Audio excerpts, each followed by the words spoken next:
My parents said, "We wish we'd stopped at 2 kids in front of me," so I walked out with nothing and silently became the billionaire funding my siblings' rival company. Take a second to show us some love by subscribing. And let us know where you're listening from. It warms our hearts to see our global family. I still remember the exact temperature of that July evening, 83 degrees, when my mother served her famous honey-glazed salmon. My siblings, Marcus and Kendra, were celebrating their latest business venture, some tech startup they'd been bragging about for months. I'd driven 4 hours from Atlanta to our family home in Charlotte for this dinner, wearing the clearance dress I'd bought specifically for tonight. "Raina, pass the rolls," my father said without looking at me. That should have been my first warning. 26 years on this earth, and Leonard Hayes had perfected the art of looking through me like I was furniture. My mother, Diane, was pouring champagne for Marcus and Kendra, her face glowing with pride I'd never seen directed at me. To brilliant minds and Hayes innovations. Marcus raised his glass. He was 32, with our father's sharp features and my mother's confidence. Kendra, 29, clinked her glass against his, her diamond bracelet catching the chandelier light. I'd given her that bracelet 3 Christmases ago, back when I stupidly believed sisterhood meant something in this family. "Mom, Dad, we've secured $15 million in funding," Kendra announced. "The investors loved our AI platform pitch." I smiled, trying to participate. "That's amazing. I remember when you first." "Nobody asked you, Raina," my mother cut me off, her voice sharp as January wind. "Adults are talking." The salmon turned to ash in my mouth. I was 26, not 12. Marcus smirked into his wine glass. Then my father said the words that detonated my entire world. "Sometimes I think we should have stopped at 2 kids. Life would have been so much simpler." My mother nodded. "So much cheaper too." The chandelier crystals seemed to freeze mid-sparkle. I heard every sound with painful clarity, Marcus's fork scraping his plate, Kendra's cruel little laugh, my mother's satisfied sigh. My father continued cutting his salmon like he'd just commented on the weather, not eviscerated his youngest daughter at the dinner table. "Excuse me." My voice came out steadier than I felt. My hands were shaking underneath the table, nails digging into my palms hard enough to leave crescents. "Oh, don't be dramatic, Raina," Kendra rolled her eyes. "You know what they mean. Marcus and I are building empires. You're still working at that little nonprofit, barely making $42,000 a year." She said it like my salary was a personal insult to her designer lifestyle. I'd spent 3 years at Atlanta Community Relief, helping families avoid homelessness. Last month, I'd negotiated housing for 17 families. But in this dining room, lined with my siblings' achievement plaques and conspicuously absent of anything bearing my name, that work was worthless. "Your sister has a point," my mother said, refilling only Marcus and Kendra's glasses. The champagne bottle stood between us like a barrier. "We invested everything in Marcus's MBA, Kendra's connections. You got your state school degree and decided to play savior to strangers." "I help people," I whispered. "You waste potential," my father corrected. "Do you know what we could have done with the money we spent raising you? Marcus needed capital 3 years ago. We couldn't help because we were still paying off your college loans." That was a lie. I'd taken federal loans, worked 2 jobs through college. They'd paid nothing. "I never asked you for." "Everything's always about you," Marcus interrupted, annoyance flashing across his face. "Can we please celebrate our success without your victim complex ruining dinner?" Something crystallized inside me then, cold, clear, and absolutely final. I'd spent 26 years trying to earn love from people who saw me as a budgetary mistake. Every birthday where they'd forgotten the cake, every graduation they'd missed, every accomplishment I'd downplayed to make them comfortable suddenly made horrifying sense. I wasn't family. I was the remainder they couldn't quite zero out. I stood up slowly, my chair scraping against the hardwood floor my father had refinished himself last spring. You know what? You're absolutely right. My mother's eyes narrowed suspiciously. About what? You should have stopped at 2 kids. I pulled off the pearl necklace she'd given me, her only gift in 3 years, and placed it beside my untouched plate. Consider this your refund on the 3rd child investment. Raina, sit down, my father commanded, but I was already walking toward the foyer. You're being childish. No, Leonard. I'm being done. First time I'd called him by his name. It felt revolutionary. I'm done begging for scraps of affection. Done pretending I'm part of this family when clearly, I'm just an expensive mistake you remind me about. Kendra laughed. Where are you going to go? Back to your studio apartment in that sketchy Atlanta neighborhood? She meant the apartment I'd moved into at 19, working 70-hour weeks to afford the $800 rent. The place I'd made home despite having no family help, no safety net. Yeah, exactly there. To my life. The one I built without any of you. Marcus stood up now, his expression shifting to something uglier. You walk out this door, don't come crawling back when you need money. I wouldn't crawl back if I was on fire and you had water, I said. I grabbed my keys from the entry table, my hand surprisingly steady. What they didn't know, what nobody knew, was that 3 months ago, everything had changed. My childhood friend Deshaun Miller, now a Silicon Valley venture capitalist, had tracked me down with an offer that sounded insane. Raina, you remember that algorithm you built senior year? He'd asked over coffee at Octane in Atlanta. The one predicting housing crisis patterns. I'd almost forgotten about it, a project I'd created for my economics capstone, analyzing data points to predict which neighborhoods would face housing instability. My professor had called it promising but impractical. I'd gotten a B+. Deshaun, that was 4 years ago. It's revolutionary now, he'd said, sliding a folder across the table. I showed it to some people. They want to develop it into a full platform. Raina, this could predict economic displacement patterns 6 months in advance. Cities could intervene before families lose homes. The contract he'd brought offered me 60% ownership, with his firm handling development costs.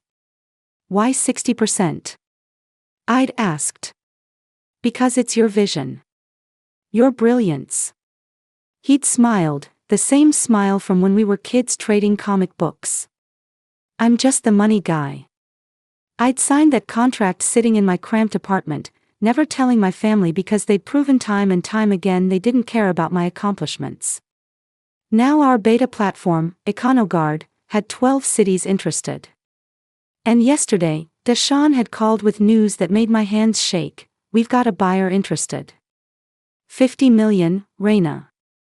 Your cut would be 30 million. I'd told him to wait. Now, walking away from my parents' house, I called him back. Deshaun. Accept the offer. My phone buzzed constantly that October morning, but I was ignoring it. The penthouse I'd rented in Atlanta's Buckhead neighborhood had floor-to-ceiling windows overlooking the city skyline. $30 million, minus taxes, had left me with $19 million. I'd bought myself time to think, plan, and disappear from the family that never wanted me. My lawyer, Simone Rodriguez, had made everything airtight. Shell companies, NDAs, invisible ownership structures. You sure about staying anonymous? She'd asked during our first meeting in her Midtown office. Completely. I'd learned that lesson well. My family only valued what benefited them. They'd never know I was now wealthier than their wildest dreams. I'd blocked my parents' numbers, my siblings too. Marcus had called twice that first week, probably needing a favor. Kendra texted once, guess you're really playing the drama queen. I deleted it without responding. My phone buzzed again. This time I looked. Deshaun. Raina, you need to see this. He'd sent a link to TechCrunch. The headline made my coffee cup freeze halfway to my lips. Hayes Innovations secures $30 million Series B funding for AI urban development platform. My siblings' company. The description made my blood run cold, using artificial intelligence to predict urban housing trends and optimize real estate investment opportunities. They'd stolen my concept. Not exactly, the application was inverted, but the core algorithm structure was identical to what I'd shown Kendra 2 years ago during one Christmas visit when I'd stupidly thought she'd care about my work. I'd walked her through my housing crisis prediction model, hoping for sisterly connection. She'd stolen it. Twisted it. Used it to help investors profit from the same displacement patterns I'd wanted to prevent. Deshawn, I said calmly, I need you to schedule a meeting. Deshawn arrived at my penthouse within the hour, carrying his laptop and that focused expression I'd learned meant business. We sat at my marble dining table, a ridiculous purchase I'd made purely because teenage me had dreamed of eating somewhere that wasn't hand-me-down furniture. Tell me everything, I said. He pulled up files. Hayes Innovations platform, Urban Predict AI, launched 2 weeks ago. They've got contracts with 3 real estate investment firms. The algorithm identifies neighborhoods about to undergo economic stress, allowing investors to buy properties cheap before displacement happens, then flip them for profit once the area gentrifies. My algorithm. My 4 years of research. Perverted into a gentrification machine. How did they build it so fast? I asked, though I already knew. They didn't. Deshawn's jaw tightened. Look at this code structure. He showed me screenshots that made my stomach turn. My variable names. My notation style.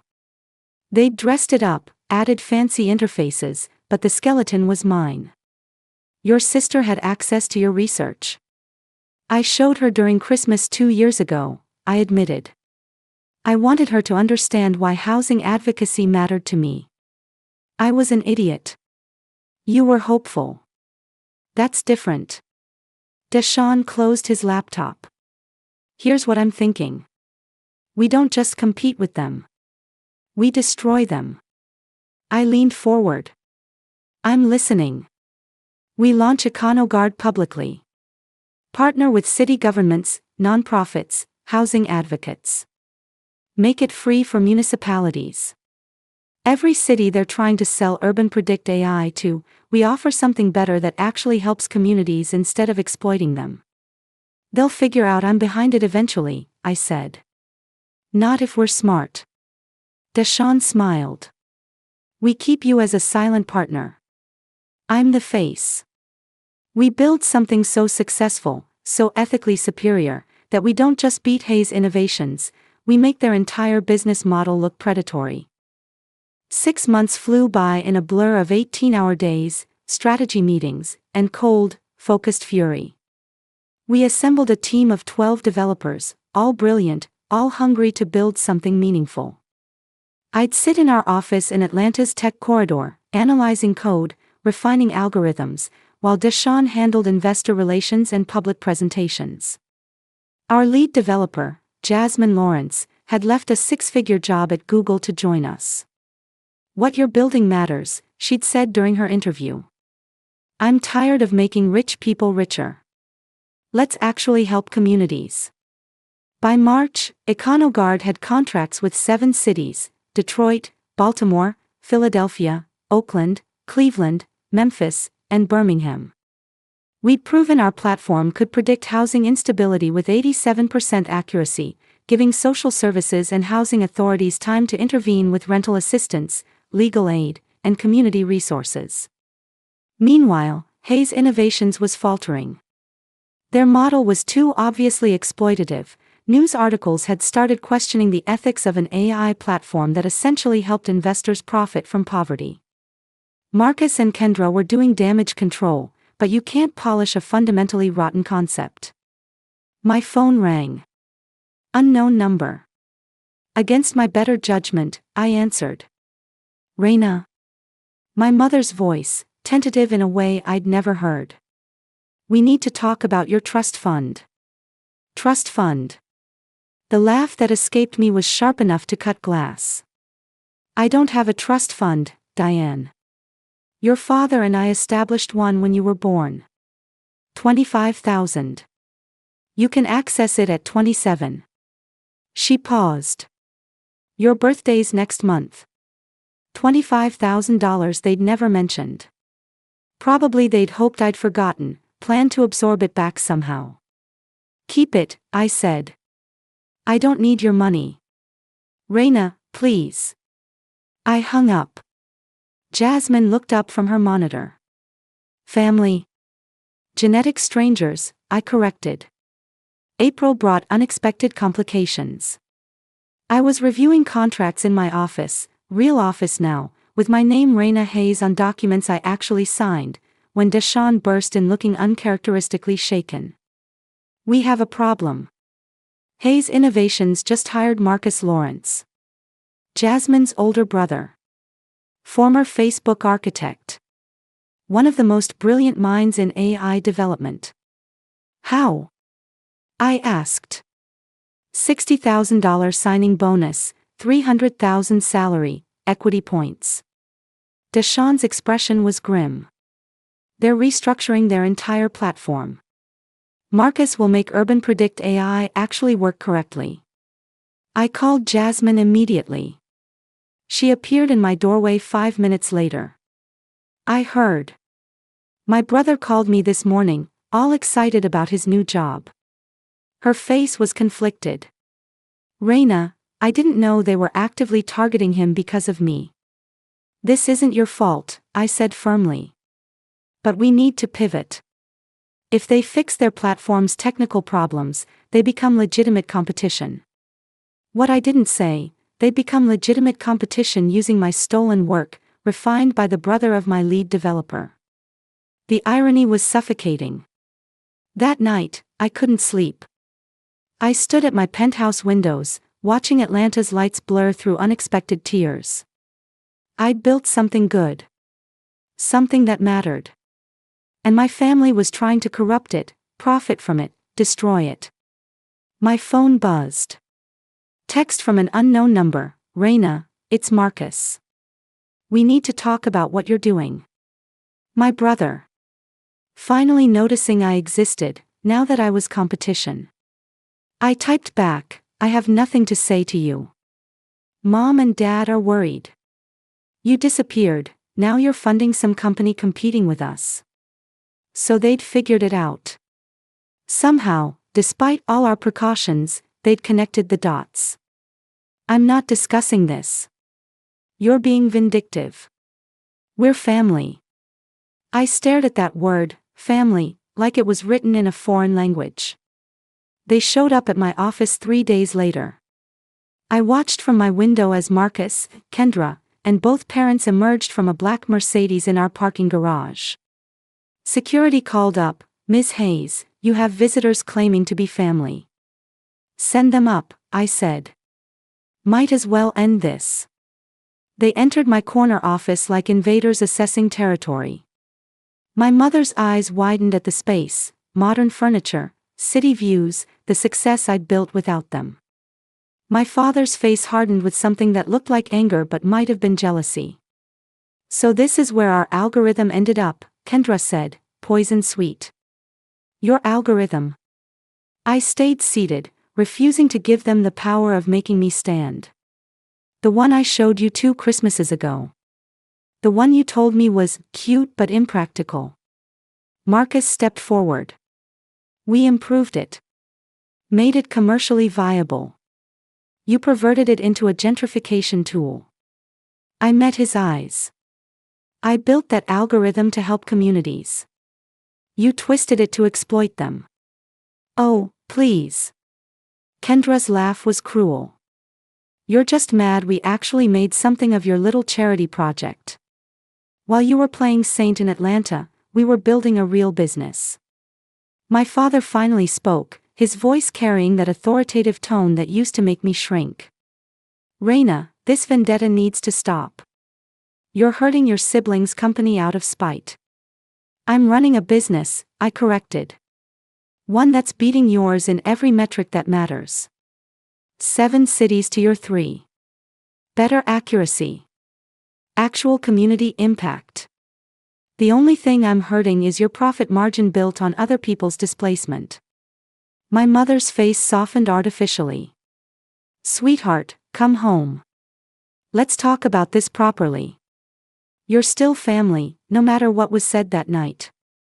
That night, I interrupted, you told me you wished I'd never been born. Those weren't heated words, Diane. That was truth you finally admitted. Silence crashed through the office. Marcus shifted uncomfortably. Even Kendra looked away. My father's expression hardened further, confirming everything I needed to know. We never said that, my mother tried, but her voice wavered. We should have stopped at 2 kids. Life would have been simpler, cheaper. Your exact words. I stood now, walking to my window. And you know what? You were right. You should have stopped. Because the daughter you got wasn't the one you wanted. I was never going to be Marcus's business brilliance or Kendra's social connections. I was always going to care about people more than profit. And in your world, that made me worthless. You're twisting things, Kendra snapped. Am I? I turned to face them. Name one accomplishment of mine you celebrated. 1. The silence was damning. I graduated summa cum laude. You didn't come to the ceremony. I won the state economics competition. You forgot. I got my job at Community Relief, was featured in Atlanta magazine for housing advocacy work. You never read the article. My voice didn't shake. I was past hurt now, into something colder and clearer. But Marcus gets a C+ in microeconomics, you throw a party. Kendra makes a failed jewelry line, you front $30,000. The inequality was so normalized I didn't even see it until that dinner. You always were overdramatic, my father said dismissively. And you always were emotionally vacant, I shot back. Here's what's going to happen. You're going to leave my office. You're going to stop contacting me. And you're going to watch as EconoGuard becomes the industry standard while Hayes Innovations collapses under the weight of its own unethical foundation. You can't possibly compete with us, Marcus said, but uncertainty crept into his voice. We have Marcus Lawrence now, serious investors, established clients. I have $19 million and absolute conviction that what I'm building matters more than your profit margins, I interrupted. Test me. The next 6 months became warfare. Hayes Innovations hired aggressively, poaching 3 of our developers with massive salary offers. They launched a PR campaign painting EconoGuard as naive idealism that ignores market realities. Marcus Lawrence rebuilt their platform into something technically impressive, even if ethically bankrupt. But we fought smarter. Deshaun secured partnerships with 15 more cities. I testified before Atlanta's City Council about housing displacement, my algorithms providing data that resulted in new tenant protection laws. The media loved the narrative, anonymous tech philanthropist versus family dynasty. What my family didn't know, I'd been buying shares of their company through shell corporations. Small amounts, different entities, nothing traceable. By August, I owned 11% of Hayes Innovations. Not enough for control, but enough to attend board meetings as a silent investor. The September board meeting was held in Charlotte, ironically just 4 miles from my childhood home. I attended via proxy, listening through my lawyer Simone's earpiece as my father presented quarterly results. Revenue down 18%. Client retention at 62%. The EconoGuard platform has fundamentally disrupted our market position. His voice carried frustration I'd heard 1,000 times growing up, usually directed at me for some perceived failure. The problem, Kendra added, is they're giving their platform away. We can't compete with free. Then don't, a board member suggested. Pivot your model. Find a different application for the technology. Marcus's voice came through tense. The technology is specifically designed for urban development prediction. There's no easy pivot. I smiled in my Atlanta office, listening to my family's empire crack. Simone texted me, they're discussing selling. Potential buyers circling. Perfect. I'd been waiting for this. Deshawn, I called into my office. Make the call. It's time. He grinned. You're sure? Completely. 3 weeks later, Hayes Innovations received an acquisition offer from Meridian Capital Group, a private equity firm with deep pockets and interest in urban development technology. The offer, $45 million for full company acquisition. My parents were ecstatic. Marcus and Kendra hesitated. Selling meant admitting defeat, but $45 million split among stakeholders meant they'd walk away with enough to start fresh. The board pushed for acceptance. What none of them knew, Meridian Capital Group was my creation. My money, filtered through layers of legal entities, designed for exactly this moment. The acquisition closed on October 15th. I watched the contracts finalize from Simone's office, champagne untouched on her desk. You sure you want to do this next part? She asked. Positive. The following Monday, Hayes Innovations employees arrived to find new management. Deshawn stood in the lobby as their new CEO, announcement boards displaying the merger. Hayes Innovations was now a subsidiary of EconoGuard, being restructured into Ethical Urban Development Consulting. Marcus called my phone 12 times that morning. I finally answered the 13th. What did you do? His voice shook with rage. I bought your company, I said simply. Well, technically Meridian Capital did, but since I own Meridian Capital, same result. Silence. Then, that's not possible. You're a nonprofit worker. I corrected. Past tense. Turns out that, cute but impractical, algorithm I showed Kendra was worth $50 million when developed ethically. I sold it, invested wisely, and built something you tried to corrupt. Raina, my mother's voice now, she'd grabbed the phone. Please, we can work this out. We really can't, I said. You have two choices. Marcus and Kendra can stay on as employees under Deshawn's management, helping transform the company into something that actually helps communities. Or they can leave with their acquisition payout and I never hear from them again. You're destroying us out of revenge, my father's voice, background. No, Leonard. I'm correcting you. There's a difference.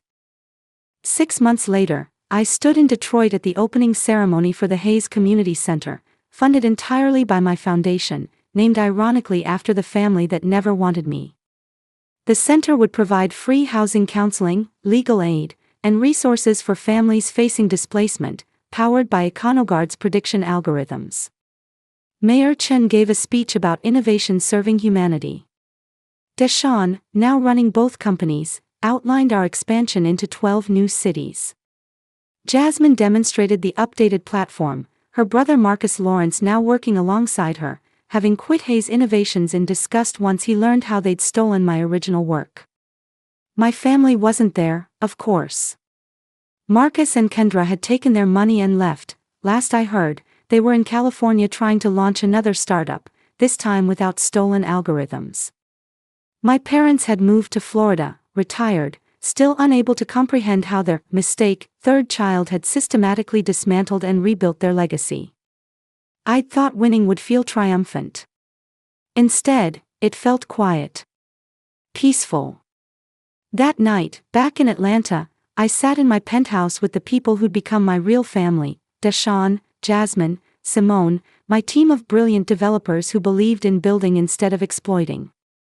We toasted to the future, to communities saved, to justice that looked like prevention instead of revenge. My phone buzzed. Email from an unknown address. Against my better judgment, I opened it. Raina, it's your mother. We saw the news about the community center. Your father and I want you to know, we're sorry. We were wrong about you. Always were. If you're ever willing to talk. I deleted it without finishing.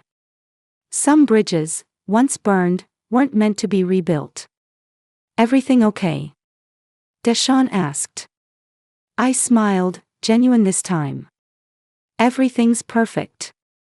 Outside my windows, Atlanta glowed with possibility.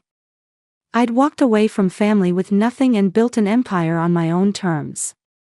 Not an empire of money, though I had that now, but an empire of impact. Of communities protected, families housed, algorithms that serve people instead of profit margins. They'd wished they'd stopped at 2 kids. Turns out, the 3rd kid was the one who mattered most. I was done being their mistake. I was too busy being my own masterpiece.